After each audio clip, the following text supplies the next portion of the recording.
রাঙামাটিতে স্বেচ্ছাসেবক লীগের প্রতিষ্ঠাবার্ষিকী পালিত।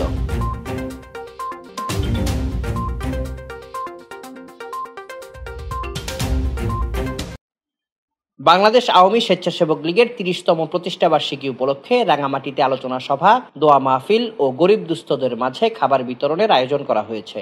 শনিবার বিকেলে দলীয় কার্যালয়ে অনুষ্ঠিত সভায় প্রধান অতিথি ছিলেন জেলা আওয়ামী লীগের সাধারণ সম্পাদক হাজী মোহাম্মদ মুসা মাতব্বর। জেলা স্বেচ্ছাসেবক লীগের সভাপতি মোহাম্মদ শাওয়াল উদ্দিনের সভাপতিত্বে ও যুগ্ম সাধারণ সম্পাদক রিটন বড়ুয়ার সঞ্চালনায় বক্তব্য রাখেন জেলা আওয়ামী লীগের অর্থ সম্পাদক হাজী সলিমুল্লাহ সেলিম, মৎস্যজীবী লীগের সভাপতি উদয়ন বড়ুয়া, যুবলীগের সাধারণ সম্পাদক নূর মোহাম্মদ কাজল, স্বেচ্ছাসেবক লীগের সাধারণ সম্পাদক মোহাম্মদ শাহজাহান, সাংগঠনিক সম্পাদক মোহাম্মদ ফজলুল করিম, যুব মহিলা লীগের সভাপতি রোকেয়া আক্তার, জেলা ছাত্রলীগের সাবেক সাধারণ সম্পাদক প্রকাশ চাকমা, জেলা ছাত্রলীগের সভাপতি মোহাম্মদ রনি হোসেন, সদর উপজেলা স্বেচ্ছাসেবক লীগের সভাপতি রমেশ মার্মা, পৌর স্বেচ্ছাসেবক লীগের সদস্য সচিব দেবাশিস পালিত রাজা। এ সময় স্বেচ্ছাসেবক লীগের বিভিন্ন স্তরের নেতৃবৃন্দ উপস্থিত ছিলেন।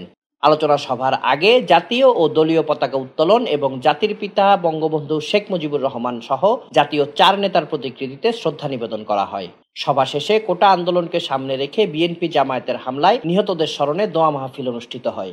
পরে অসহায় ও দুস্থদের মাঝে খাবার বিতরণ করা হয়। Desk report, CST TV.